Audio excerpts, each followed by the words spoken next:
antes de empezar, siempre nos gusta desde Procad hacer una pequeña introducción de la empresa porque creo que es importante que sepáis que somos mucho más que una academia de formación, que estamos para muchas más cosas que lo que puede significar el dar un curso concreto sobre el uso de una herramienta.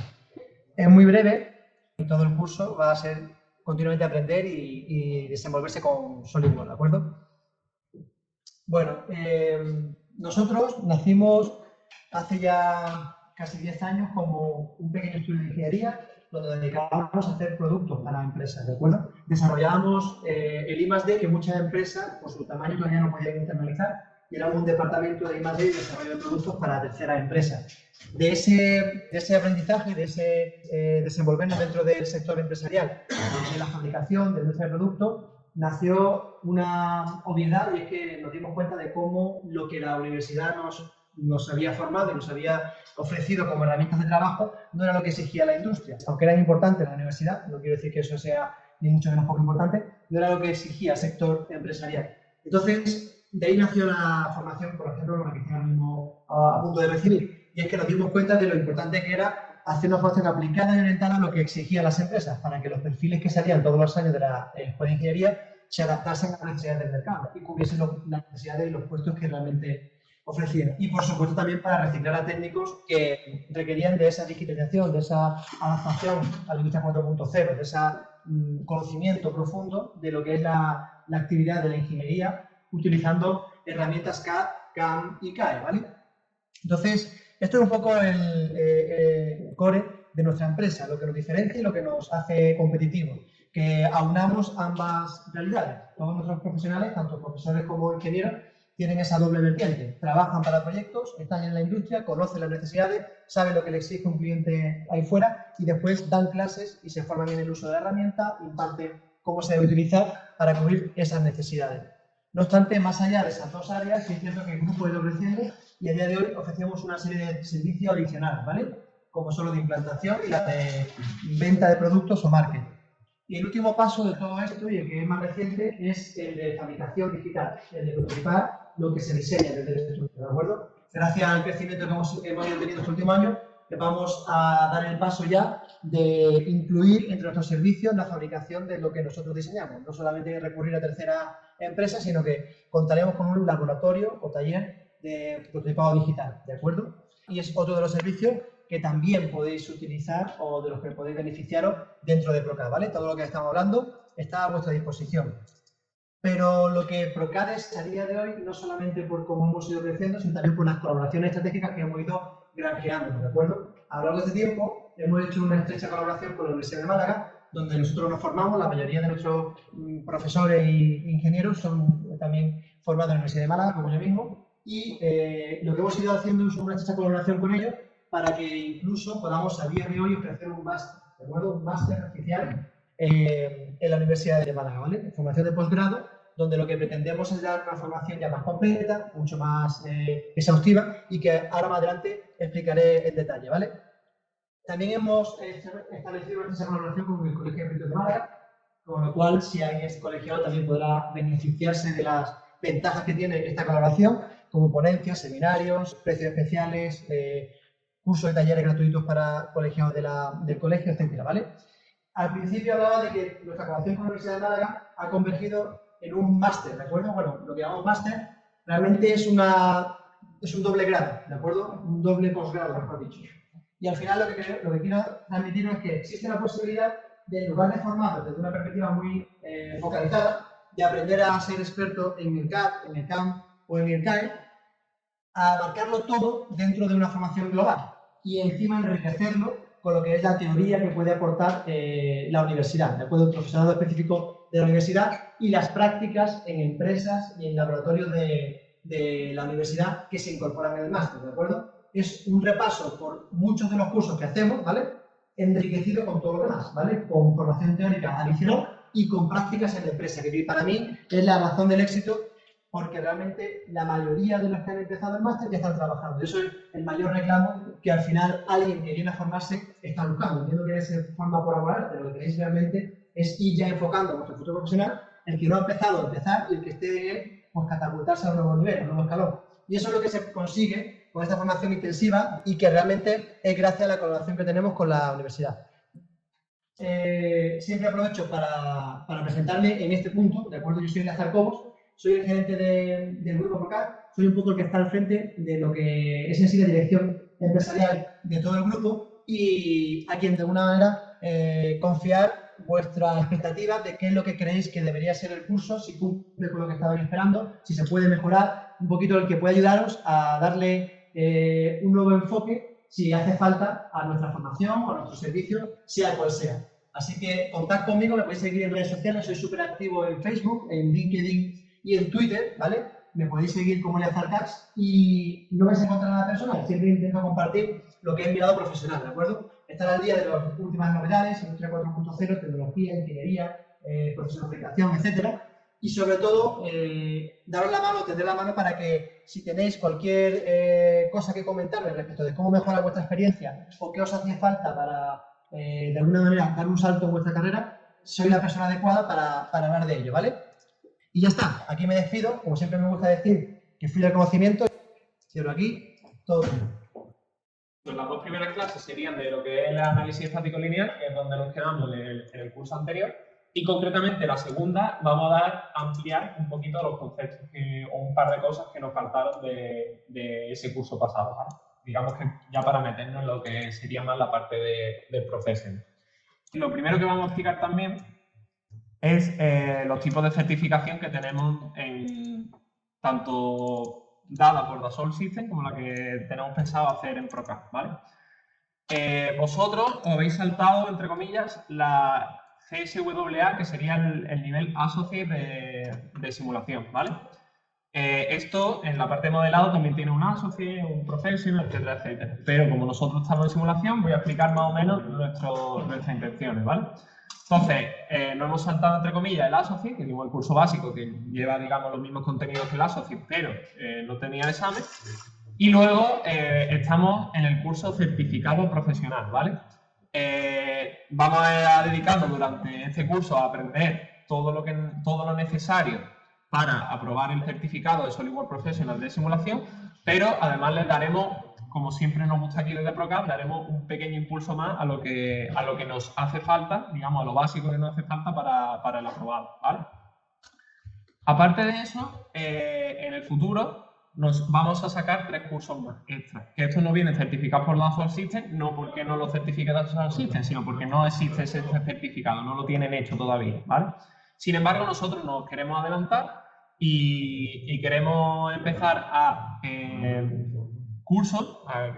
impartir cursos, tanto de flow, que sería la parte de mecánica de fluidos, sobre todo, de tubería, flujo interno, toda esa parte, digamos, de la mecánica de fluidos. Luego tendríamos la parte de plástico, que es la que, digamos, se usa para fabricación de plástico en molde, ¿vale? Y luego tendríamos el expert, que aparte de todo lo que iremos viendo durante este curso, tiene, o sea, de todo lo anterior que se ha visto, pues tiene una pequeña ampliación, ¿vale? No de flows y de plastic, pero sí de professional y el de associate, ¿vale? Ampliaremos aún más todos los estudios, los distintos estudios que podemos hacer con SolidWorks Simulation, ¿vale? Ya os dije que nosotros en el primer curso nos centrábamos sobre todo en la parte de análisis estático lineal. Luego en el professional se añadían una serie de bloques, que en este caso van a ser el térmico, el de estudio de vibración y el de estructura o PANME, ¿vale? Y luego con el ESPE pues se añadirán, pues, por ejemplo, el de caída, por ejemplo, el no lineal, ¿vale? Y entonces pues veremos un poco más avanzado todo esto. El certificado CSWPS, que sería Professional de Simulación, pues básicamente se basa evidentemente en el método de elementos finitos y se realiza online, ¿vale? De 90 minutos, que se compone de 20 preguntas. Las preguntas consisten en 4 problemas prácticos, es decir, 4 estudios de simulación, varias preguntas de respuesta única o respuestas múltiples y preguntas de respuestas múltiples, si no, y selección múltiple para llegar a un total de 110 puntos, ¿vale? La puntuación para aprobar es 70, ¿vale? Digamos que tenéis que sacar un 7, pero os dan como un problema extra para los que queráis, digamos, para los que lleguéis a ese límite, pues podéis optar a esos puntos extra que nos piden, ¿vale? Nos dice que al empezar el examen se nos pedirá que descarguemos los modelos necesarios para los 4 problemas.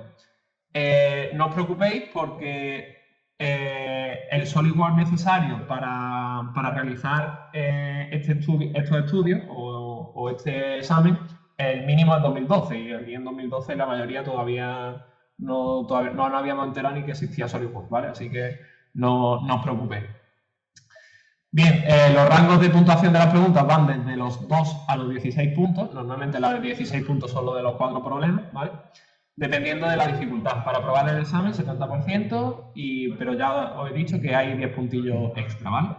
Por supuesto, pues debajo, justo en la parte de más abajo de lo que es la ventana del examen, os saldrá este cronómetro para que sepáis controlar el tiempo bien, o lo que os queda, o por dónde vais, ¿vale? Por supuesto, os pone el tiempo que lleváis y el tiempo que os queda. Veis que son 120 minutos, que lo tenéis aquí puesto, ¿vale? Y podéis, pues, moveros por la pregunta libremente, ¿vale?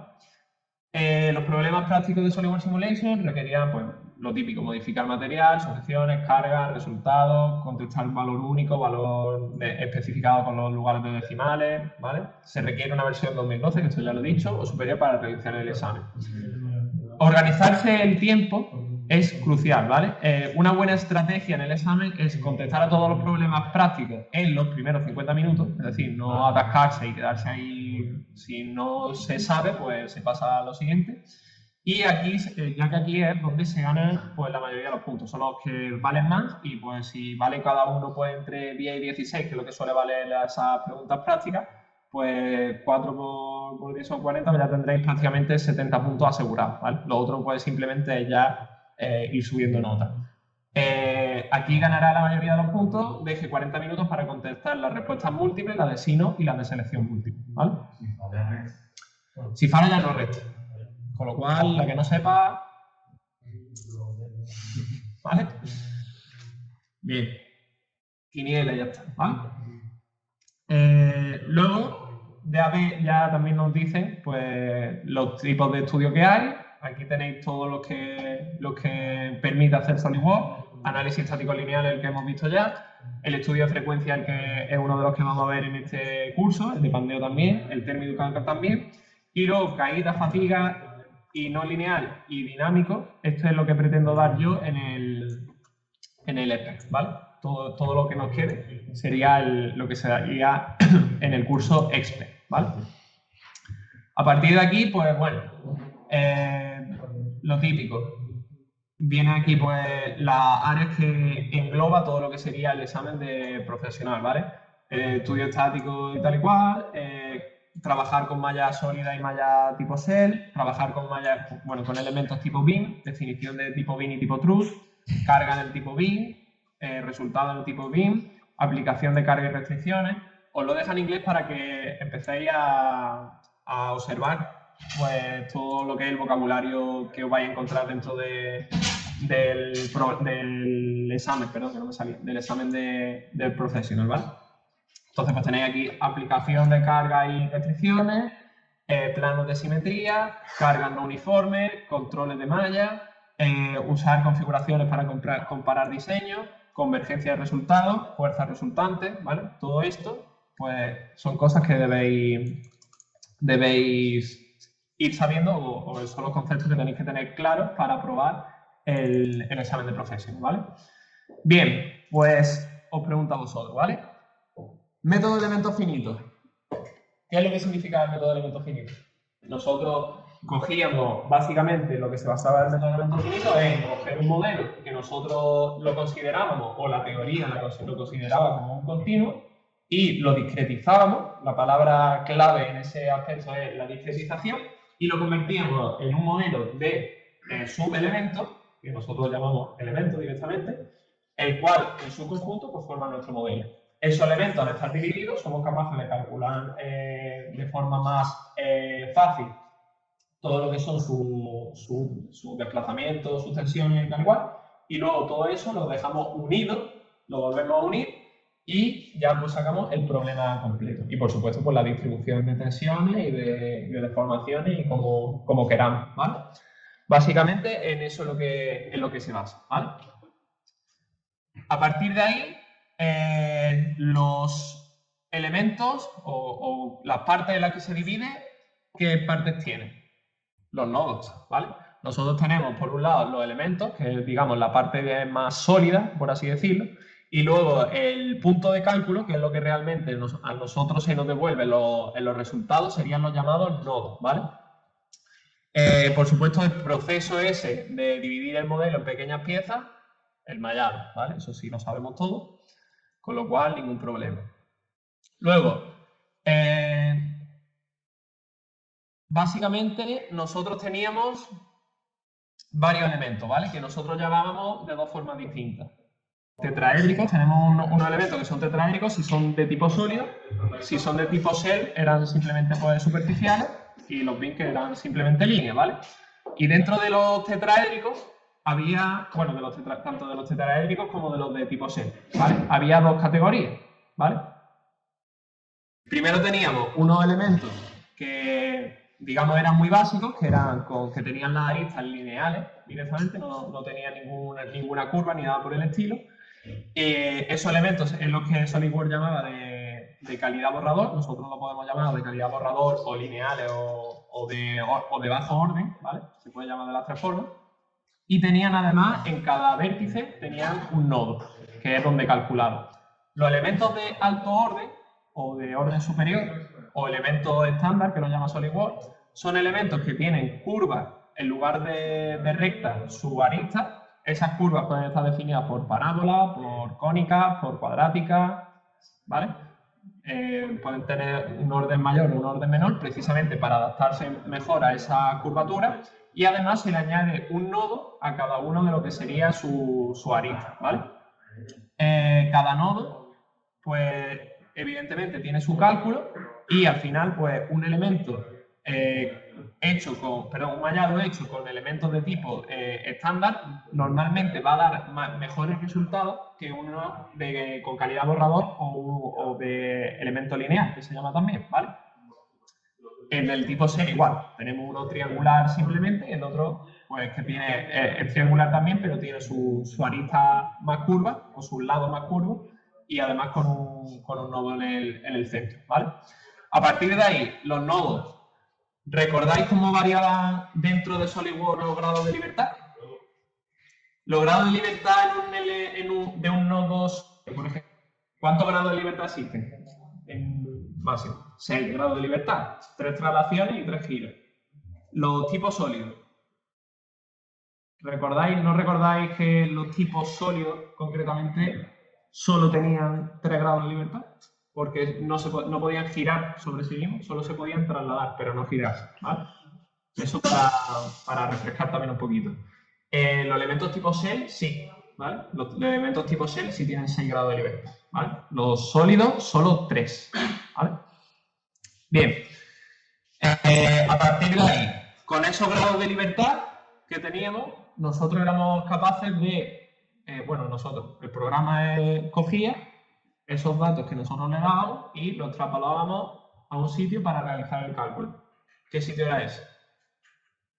La matriz de rigidez, ¿vale? Nosotros, si recordáis, nos basábamos en la ecuación K por U igual a F. Todo eso matricial. Esto podía ser de cada uno de los elementos, o del nodo, mejor dicho, ¿vale? Le vamos a poner nodo mejor. Nodo, nodo, nodo. Y luego, esto entraba en una matriz de rigidez que es global, ¿vale? Vamos a poner G, G y G.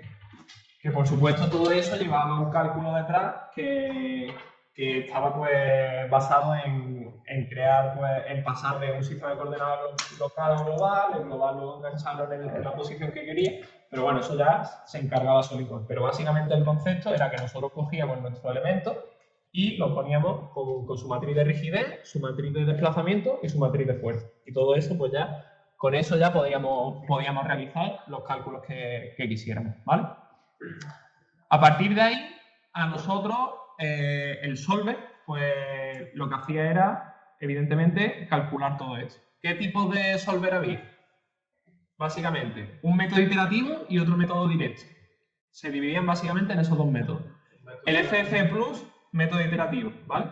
El método iterativo es que simplemente él cogía un dato y básicamente iba calculando el error que iba cometiendo para dejarlo cuanto menos error mejor, ¿vale? Pero siempre tiene un pequeño porcentaje de error, ¿vale? Entonces, ese método iterativo ya lo tenemos por un lado. Lo bueno que tiene ese método iterativo, si se para por alguna cosa el solver, el último resultado que ha calculado de la iteración te lo devuelve, ¿vale? Con lo cual, digamos que es un poco más protector que el método directo.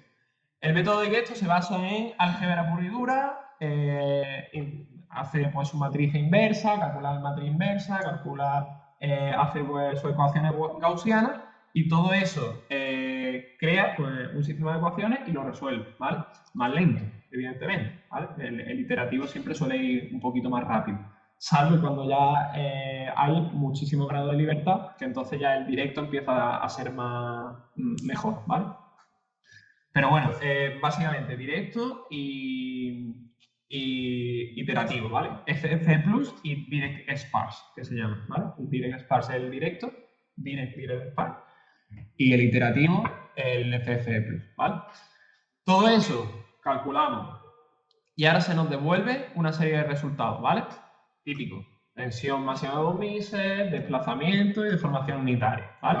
Los métodos iterativos no son un solver en cuestión, ¿vale? Sino que lo que hace es hacernos convergencia de resultados o intentar buscar una convergencia de resultados, ¿vale? Si recordáis, la convergencia de resultados, básicamente lo que nos decía es que nosotros en nuestro modelo tenemos una tensión, una serie de tensiones, pero siempre nos preguntamos, oye, ¿y esto cuánto de real es? ¿No? Siempre nos hacíamos esa misma pregunta. Pues básicamente con los métodos iterativos lo que nosotros intentamos es que ir haciendo o mejorando la malla que nosotros hemos creado para que los resultados que nosotros tenemos converjan a un resultado que normalmente si algún resultado converge es porque es real, porque es un resultado que consideramos que es bueno, ¿vale? Y por lo tanto, al converger ese resultado, pues el método adaptativo pues, nos está ayudando precisamente a eso. Los métodos adaptativos son métodos que se llaman a posteriori, ¿vale? ¿Por qué se llaman a posteriori? Eso básicamente está bastante claro. Si se llama a posteriori, ¿por qué?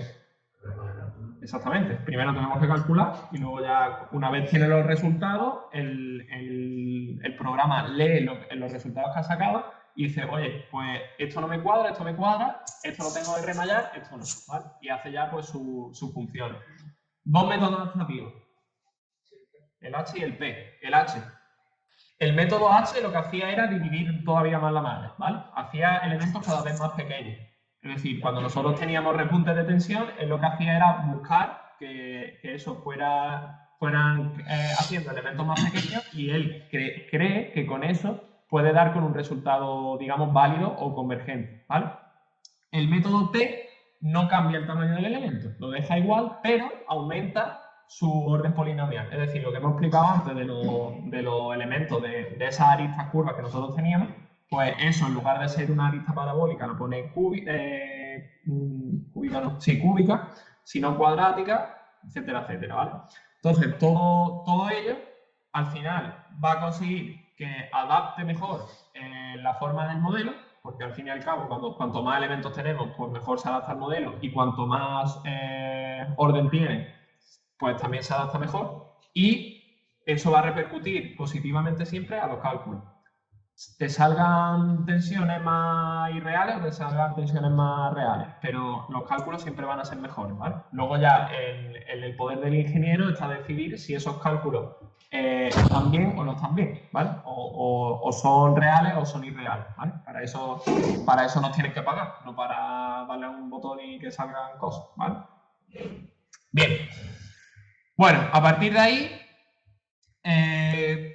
básicamente nosotros teníamos la ecuación de movimiento, ¿vale? Y yo decía, en el curso anterior. Nosotros nos vamos a quedar siempre en la ecuación de movimiento, en la parte de la matriz de rigidez, ¿vale? Pero todavía hay un par de elementos más. Aquí tendríamos, esta sería la ecuación universal del movimiento, ¿vale? El programa de mecánica se da en automática, se da sobre todo, ¿vale? Es donde más se ve este tipo de cosas. Aquí tendríamos la matriz de inercia. La matriz de inercia básicamente es la de la aceleración, ¿vale? De hecho, aquí veis este diferencial al cuadrado, que esto es respecto al tiempo, que es una aceleración, ¿vale? Luego tendríamos la matriz de amortiguación, velocidad, ¿vale? Y luego la de rigidez, que es la de simplemente espacio, ¿vale? Todo ello nos daría una fuerza resultante. Cuando nosotros no tenemos ni la matriz de amortiguación ni la matriz de inercia, estamos en un problema estático lineal. Y eso implica lo siguiente: las cargas se aplican lentamente, ¿vale? No vemos un efecto dinámico ni vibraciones. Las cargas son constantes, no varían con el tiempo. Y los deslizamientos se basan en la rigidez y en la fuerza, ¿vale? Tres conceptos, ¿vale? Eso más de resistencia de materiales que de automática, pero esos tres conceptos son los que suponemos siempre en el análisis estático lineal, ¿vale? A partir de ahí, cuando ya nos salga una matriz de amortiguación o una matriz de inercia, ya serán problemas dinámicos. Bueno, comprobaciones de seguridad, ¿vale? Métodos de comprobación de seguridad. ¿Cuál es el típico que hacíamos nosotros en los estudios? Pues MIS era el típico estudio que nosotros, además, nos sale por defecto, el que viene por defecto en SolidWorks, el que nos devuelve en cuanto hacemos el estudio, y por lo tanto es uno de los más claves y de los que más debemos saber usar, ¿vale? A partir de ahí, cuando nosotros tenemos esa tensión de Momise, lo único que tenemos que decir es cuánto de lejos está o de cerca de mi tensión de ruptura, de mi tensión de fluencia, ¿vale? Y midiendo esa, entre comillas, distancia, pues determinamos lo que sería el factor de seguridad, ¿vale? A partir de ahí, pues ya veríamos si el sistema cumple o no cumple, ¿vale? O si el estudio cumple o no cumple. Por ejemplo, también aquí, mira, esto sí me interesa que lo veáis, ¿vale? Nos dice que las cargas dinámicas pueden generar tensiones de hasta 1 partido 2 por, esta letra no me acuerdo cómo se llamaba y no pienso intentar traducirla, veces la carga estática. Si tuviéramos del 5%, la carga dinámica sería 10 veces la carga estática, ¿vale? Aunque fijaos cómo puede variar una carga hecha o sea, calculada de forma estática o de forma dinámica, ¿vale? Puede ser simplemente con un 5% de amortiguamiento, pues hasta 10 veces mucho mayor, ¿vale? Bien, sí, vamos a empezar ya con lo que sería un poco más resistencia. Bueno, ¿qué es la deformación?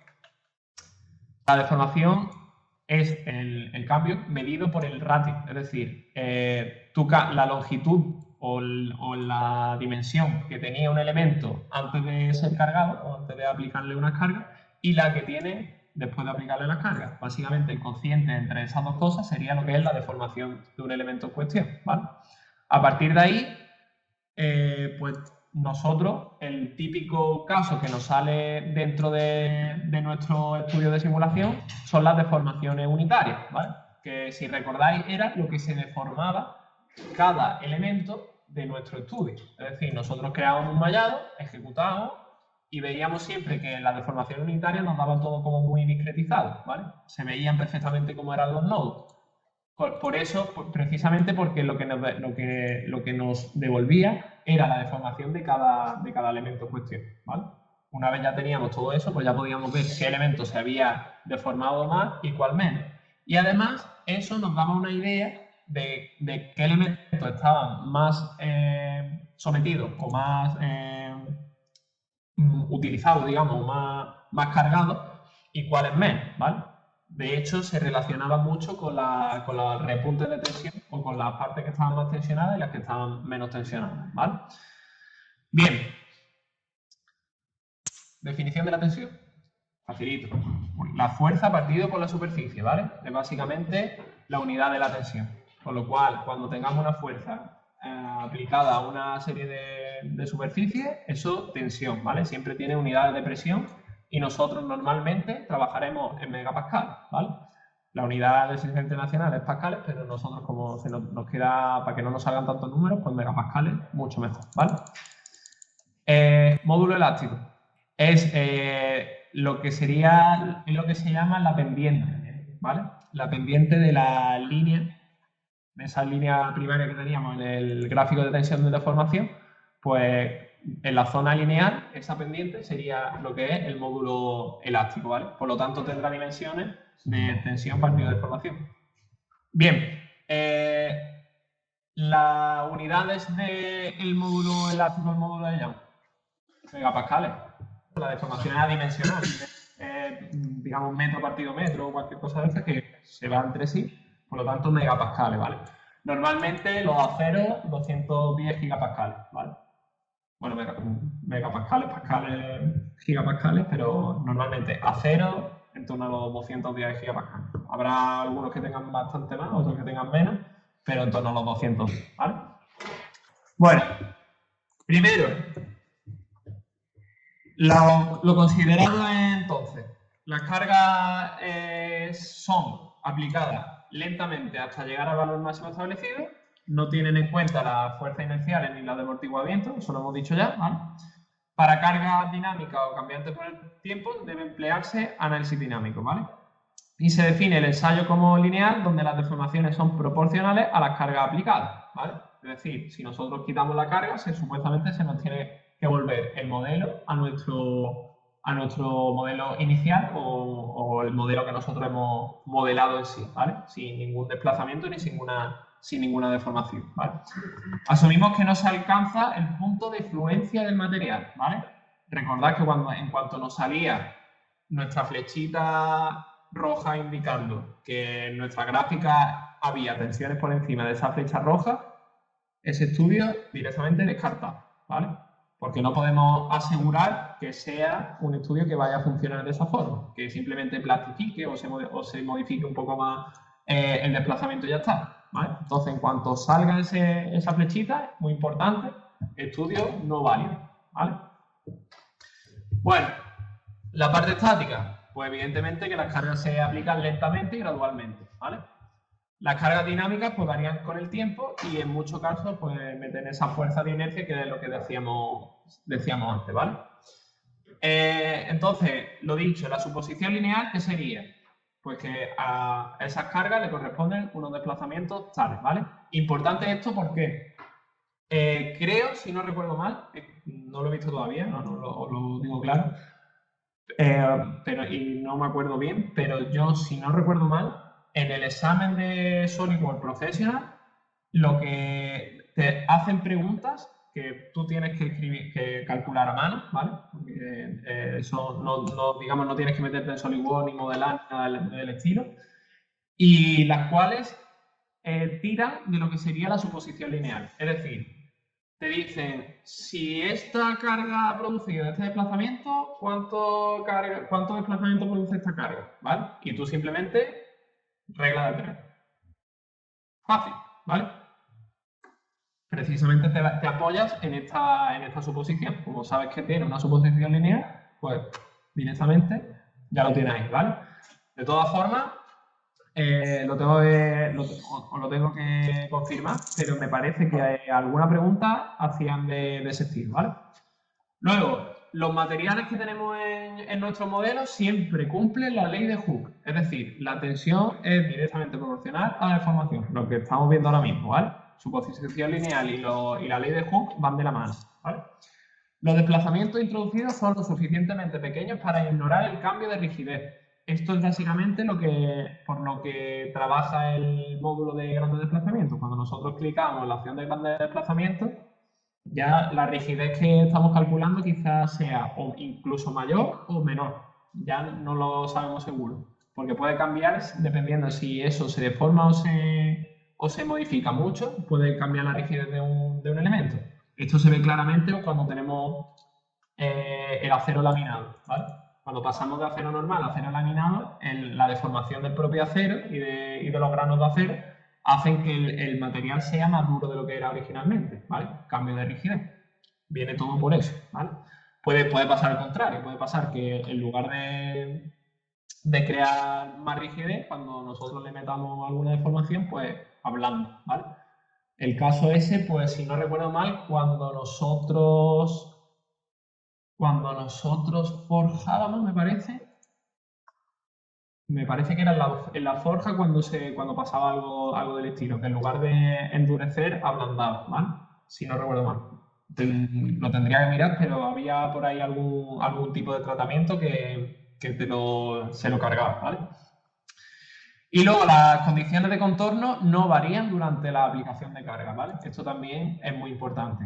Eso es evidente porque en nuestro estudio no cambiamos en mitad del estudio cuando estamos ejecutando las condiciones de contorno, simplemente pues al principio le decimos esto va fijo, esto va con una bisagra, esto va en posición de desplazamiento, etcétera, etcétera, ¿vale? Recordad que nuestra matriz de desplazamiento no era siempre desplazamiento cero, con las restricciones y con las condiciones de contorno que nosotros le dábamos. Podíamos darle una condición de contorno que fuera, oye, pues esto se va a mover hasta este punto, tanto, ¿vale? Mejor dicho, en esta dirección, tanto, ¿vale? Y eso entraba dentro de lo que sería la matriz de desplazamiento, ¿vale? Bien. Bueno, aquí nos dice, propiedades mecánicas. El análisis estático permite conocer cómo se deforma una pieza bajo condiciones de cargas conocidas. Además, permite conocer si se llega a romper y por dónde comienza a hacerlo. Las principales propiedades mecánicas a tener en cuenta son densidad, masa partido volumen, ¿vale? Con lo cual, ningún problema. La tensión, ya lo hemos definido, ¿vale? Fuerza partido por el área. Tensión de von Mises. La equivalente, ¿vale? Que actúa sobre los elementos diferenciales y se compara con la tensión límite elástica del material, ¿vale? ¿Recordáis qué son las tensiones principales? Las tensiones las principales son las que se modifica, digamos, nuestro cubo infinitesimal de forma que las tres direcciones que tiene se quedan todas sin tensiones tangenciales, ¿vale? Eso se averiguaba con los círculos de Mohr, ¿vale? Recordad, voy a poner Paint, que cuando teníamos,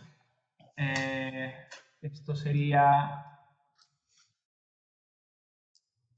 sigma, esto tau, y luego teníamos, pues, a lo mejor una cosa así, otra cosa así, ¿vale? Cuando era tensión plana, por ejemplo, y teníamos que, voy a poner por aquí, este punto sería de su 1, o sea, sigma 1, sigma 2 y sigma 3, ¿vale? Y eso sería básicamente los tres círculos de Mohr de un elemento infinitesimal. Y aquí es donde tendríamos pues, las tres tensiones. A partir de aquí pues, podríamos sacar cualquier tensión que quisiéramos, ¿vale? Bien, de hecho había muchos problemas de resistencia que era, ¿esta tensión pertenece a esto? Y tú tenías que decir sí, no. Simplemente pues cogía a lo mejor el dato, lo metía aquí y si te daba a lo mejor aquí, pues no. Eso sabías que no estaba dentro de las posibilidades, ¿vale? Bien. Tensión límite o tensión última, también se llama.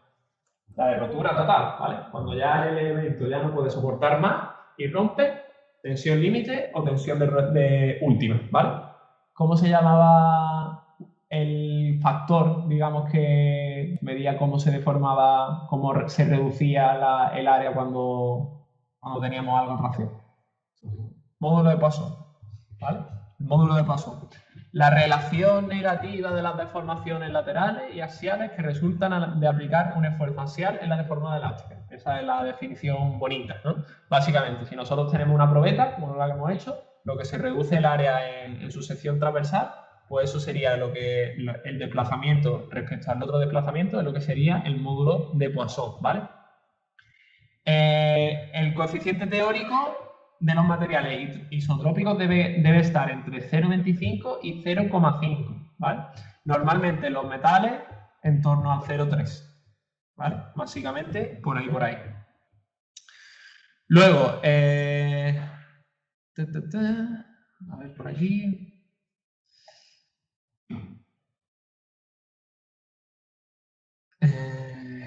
Vale. Y ahora, eso sería respecto a la parte axial. Y luego tendríamos el módulo cortante, que es el cociente entre la tensión de cortadura en un plano dividido por la deformación unitaria de esa cortadura, ¿vale? Luego tenemos el coeficiente de dilatación térmica. La típica ecuación, esta, ¿vale? Coeficiente de dilatación térmica, diferencia de temperatura, diferencia de longitud respecto a la inicial, ¿vale? LF y LF, longitud inicial final, temperatura y coeficiente, ¿vale? Medidas son grados, pero en división, ¿vale? Uno partido, grados centígrados o incluso Kelvin, también lo hace, ¿vale? Como esto es una diferencia, no te da igual, ¿vale?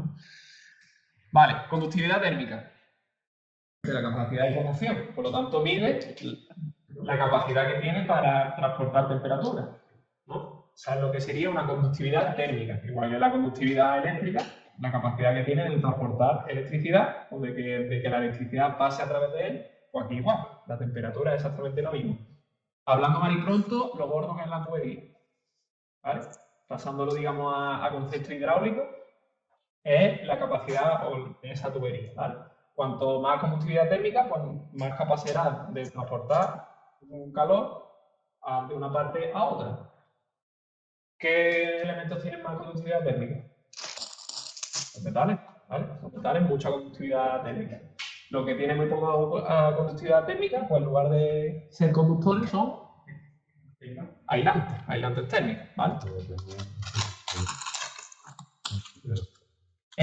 Normalmente depende del modelo en sí, es decir, del enlace que tenga.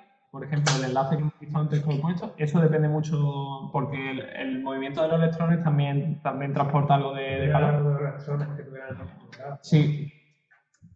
Pero luego también hay semiconductores y cosas de esas que tienen su de esta parte, pero eso también es un mundo. Yo es que de electricidad tampoco estoy tan fuerte, ¿vale? Pero sí, van por ahí los tiros, ¿vale? Básicamente, aquí lo medimos por vatios partido metro, o sea, unidad de longitud y Kelvin, y grados Kelvin. Es decir, los vatios y los vatios no. Sí, los vatios. Sí, pero es que aquí vamos a la termotecnia. Este curso vamos a termotecnia ya. Por eso lo estoy explicando. Antes te libraste con lo del DC, pero el no lineal sí es verdad que no lo damos, pero termotecnia vamos ahora la última semana además. Son los problemas de tipo térmico. Por lo cual ir pegándole un repasito a... ¿Vale? No, pero son problemas... Están bien. Son de meter coeficientes, pero claro, al final pues la conductividad térmica y los coeficientes los tienes que meter y tienes que saber manejar, ¿vale? Capacidad calorífica o calor específico. Esa es la cantidad de energía que necesita una estancia para elevar la temperatura. Estupendo. Lo voy a poner un 10. Relación a la cantidad de calor, energía requerida para aumentar en 1 grado centígrado la temperatura de 1 mol de materia. Te ha faltado el mol, 9,5. Pero muy bien. De lujo, ¿vale? Básicamente es la capacidad de guardar calor que tiene un elemento, ¿vale? Las papas cocidas, mucha conductividad, mucha capacidad calorífica, ¿vale? El agua simplemente. El agua tiene menos que las papas cocidas, ¿eh? El agua tiene, pero si no recuerdo mal, el aceite me parece que tenía más, ¿vale? Porque digamos que guarda mucho el calor. El agua no lo guarda tanto como el... Pero que así que el agua requiere mucha energía para... Sí, por supuesto. De hecho, por eso las ciudades costeras y eso tienen las temperaturas tan suaves. Porque el agua, cuando se calienta durante el día, la mantiene durante la noche y viceversa. Cuando ya se enfría, el día está más fresco y las noches más cálidas. Va guardando ese calor. Eso es muy bueno, pues para los intercambiadores y todo eso, siempre se piensa en ese tipo de cosas. En tener cosas o que guarden porque te haga falta, o sobre todo pues los típicos ciclos que necesitas tú para recuperar energía y cosas de esas. Pues hay una parte que dice, aquí es recuperación de calor, y le pones material con una capacidad calorífica increíble precisamente para eso, porque guarde mucho el calor y cuando lo guarden, pues se lo vayan dando poquito a poco a lo que vaya pasando por ahí, ¿vale? Bien, esto sí lo voy a explicar directamente aquí, porque esto más de SolidWorks, ¿vale? Para el cambio de unidades, esto en general, ¿vale? Cuando queráis modificar las unidades en lo que es SolidWorks y queráis definirlas desde el principio de una forma, perdón, que vosotros queráis, pues nos iríamos a herramientas, opciones, que está aquí, ¿vale? Y luego en la pestaña nos saldría opciones del sistema o propiedades del documento. Propiedades del documento tenemos unidades y aquí podéis elegir pues la longitud, milímetros y 2 decimales. Del mismo modo, en propiedades, en opciones predeterminadas, también tenemos la zona de gráficos y los trazados que queremos hacer, ¿vale?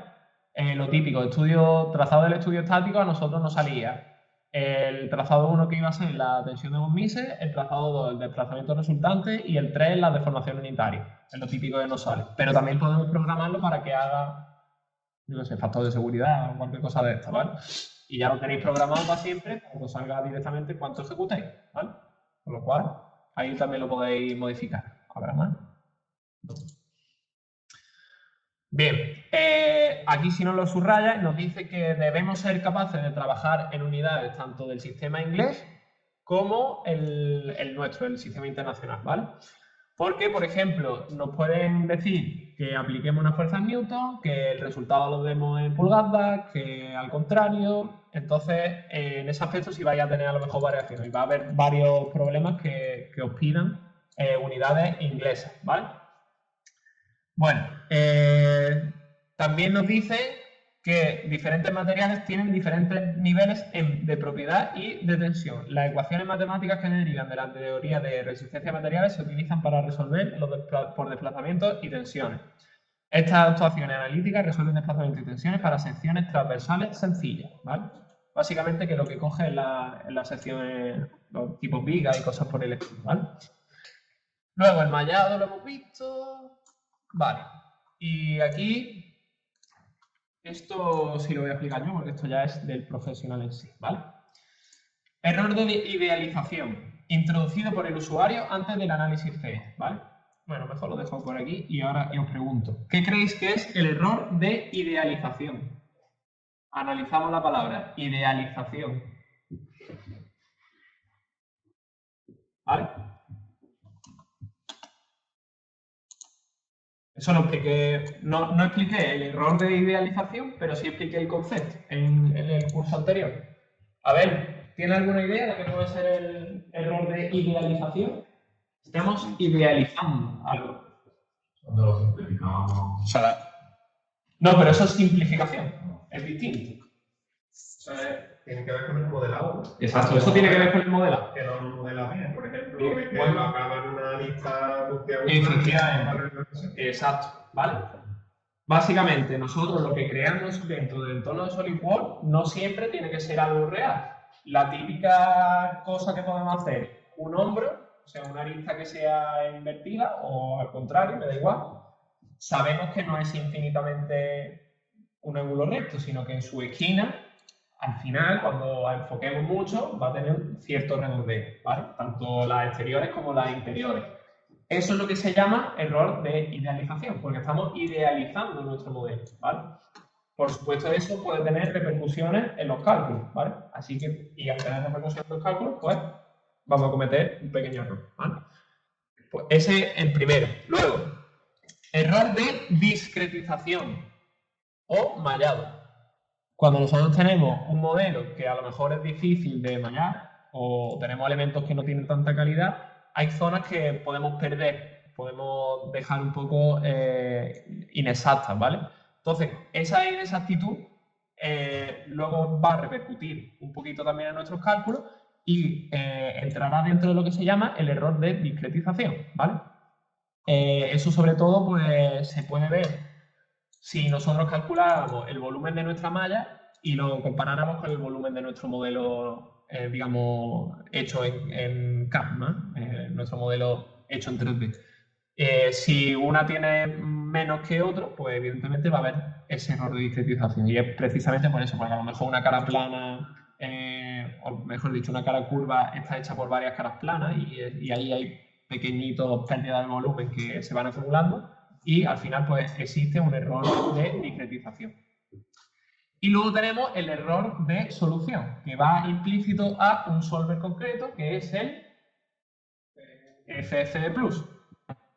Básicamente, cuando hacemos iteraciones y algo por el estilo, pues eso viene en ese error de solución.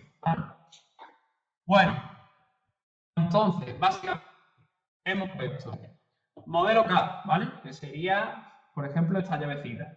Nos hemos ido al resultado de la tensión, ¿vale? Nos cambiamos los rasgos, limpiamos e idealizamos. Es decir, creamos este modelo K con una geometría inicial. Del modelo K podemos sacar un modelo simplificado. Esto es lo que decías tú, ¿vale? En lugar de los redondeos, pues a lo mejor hay zonas que no nos queremos, o por ejemplo las letras estas que no nos aportan nada a lo que sería el estudio, pues eso lo podemos simplificar. Ahí estaríamos entrando en un error de simplificación, ¿vale?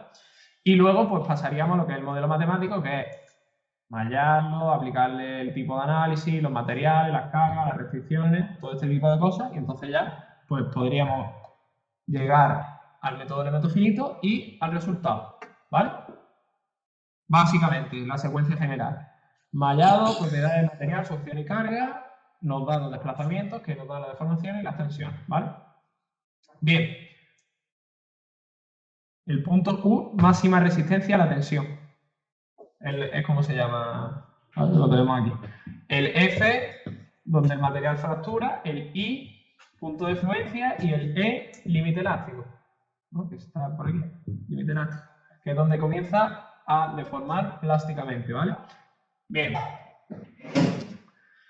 Propiedades del material, a ver, evidentemente hay que decidir también qué materiales le vamos a aplicar a nuestro modelo y los materiales pues tenemos tanto para estudios técnicos como estructurales y pueden ser lineales, isotrópicos o ortotrópicos, ¿vale? Eso viene definido dentro de lo que es la biblioteca de materiales. Puede elegir uno u otro, ¿vale? De todas formas, nosotros en general trabajamos con isotrópicos, ¿vale? Para sólidos en ensamblaje, cada componente puede tener un material diferente. Creo que eso lo hemos hecho en el curso básico. Si no recuerdo mal, algún ensamblaje que tuvimos le pusimos varios materiales distintos, ¿vale? Para modelos de vaciado, cada shell puede tener diferentes materiales y espesores. Para viga, cada pin puede tener diferentes materiales. Y para mixta, pues, sí, podemos hacerlo de muchas formas distintas, ¿vale? Luego el solver, pues aquí esto ya lo hemos visto, direct sparse, el automático, cuando decimos automático es que coge el que más le convenga, ¿vale? Elegir un solver, mira, esto sí es interesante, ¿vale? La opción automático para un solver es la opción predeterminada para los estudios estáticos, frecuencia, pandeo y térmico, ¿vale? En el caso de problemas de contactos en varias áreas, donde el área de contacto se encuentra en varias iteraciones de contacto, se prefiere el solver direct sparse, ¿vale? Si bien todos los solvers resultan eficaces para problemas pequeños, 25.000 grados de libertad o menos, recordáis que nosotros solo en ciertos estudios llegamos a más de 100.000 grados de libertad, ¿vale? La mayoría siempre nos quedábamos en torno a los 15.000, 20.000, una cosa así, ¿vale? Y puede haber grandes diferencias de rendimiento, ¿vale? Al resolver problemas de mayor envergadura. Dimensión. El FE Pro es más veloz, para problemas superiores a los 100.000 grados de libertad, ¿vale? Recursos. El solver tipo Direct Sparse requiere 10 veces más memoria RAM que el solver FFE Plus.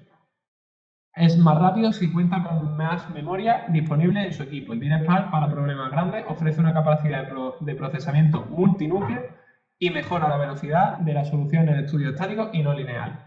Propiedades del material. Cuando los módulos de elasticidad de los materiales usados en un modelo son muy diferentes, acero y nylon, los métodos iterativos podrían ser menos exactos que los directos, ¿vale? Básicamente nos están diciendo cuándo elegir un solver y cuándo no, ¿vale? Aquí tenéis el problemita que vamos a hacer hoy, ¿vale? La carga remota es en la arista B, ¿sí? No es cara, es arista. Venga, voy pistillo. Esto ya lo tenéis todo medio asumido, ¿no? Lo único que os tenéis que quedar con la copla una vez hecho esto es que tenéis que usar el método adaptativo H, ¿vale? Después, lo típico, material, ¿vale? Geometría fija, acepto, bisagra, la del centro, y luego el punto 1, sistema de eje de coordenadas, carga masa remota, y la ponemos... No. En esta cara de aquí, ¿vale? Esa es la cara que hay que coger. Y luego, para que solucionéis el mallado, método adaptativo H, ¿vale? Y la malla basada en curvatura, si no, no va a salir. Bueno, lo voy a ir haciendo yo entonces, para que lo vea todo el mundo. Primero, nuevo estudio. Voy a poner...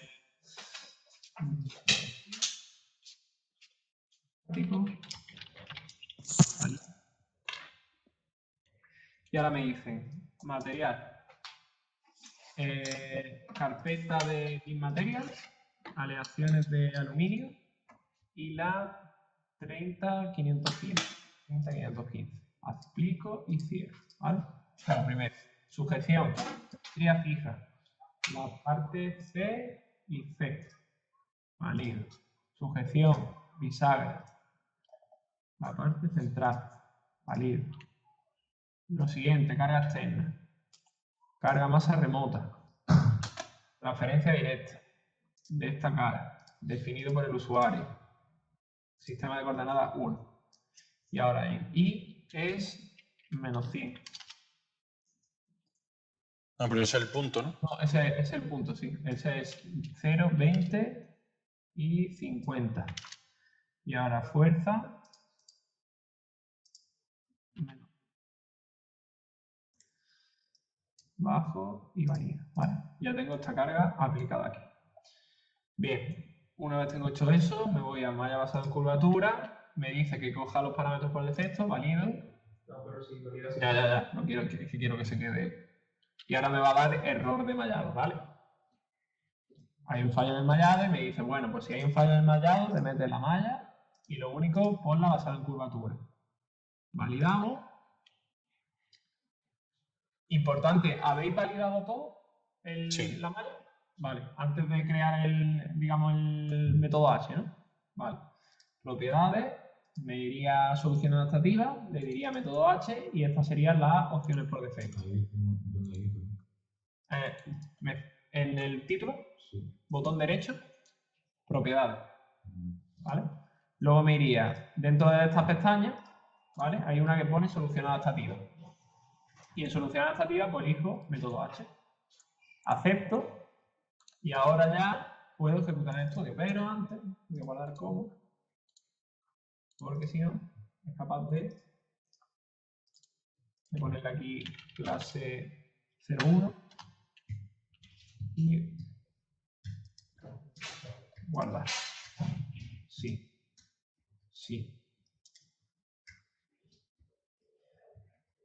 Guardo y ejecuto.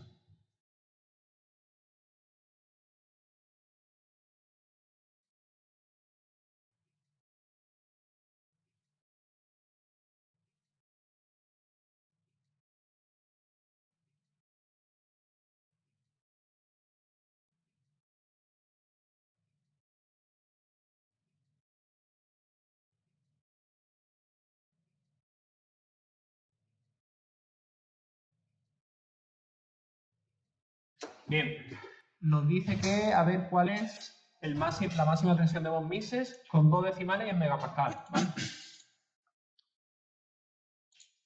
Pues entonces me voy a editar definición.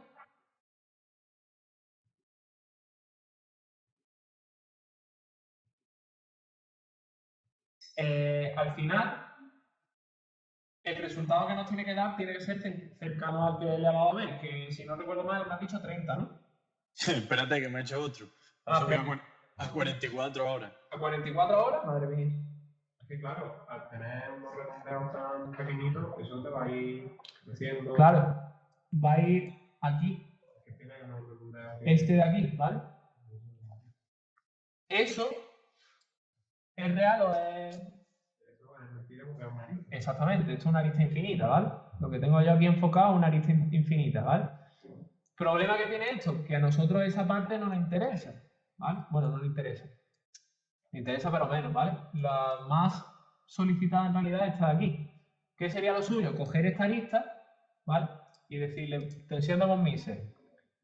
Listar selección, cogemos esta arista de aquí, por ejemplo, actualizamos, y la máxima que tengo yo ahí es de 18,02.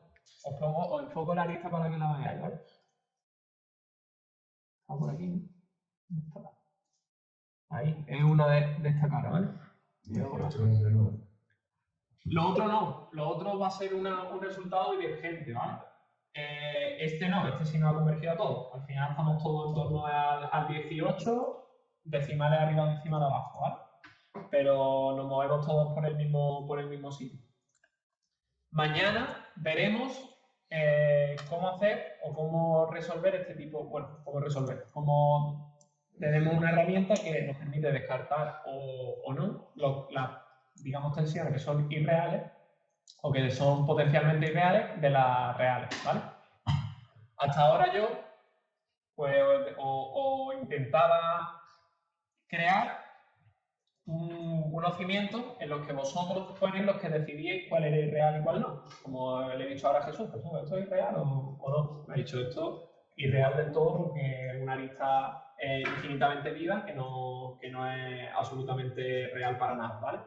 Mañana pues veremos cómo se hace eso, ¿vale? Hasta aquí entonces la clase de hoy y mañana continuamos, ¿vale? Mañana ya empezamos bien con lo que es el profesional, ya ha sido un poquito también de paso, un poquito de examinaros también de los conocimientos que tenéis al final y ya mañana pues nos pondremos más manos a la obra, ¿vale? Nos vemos.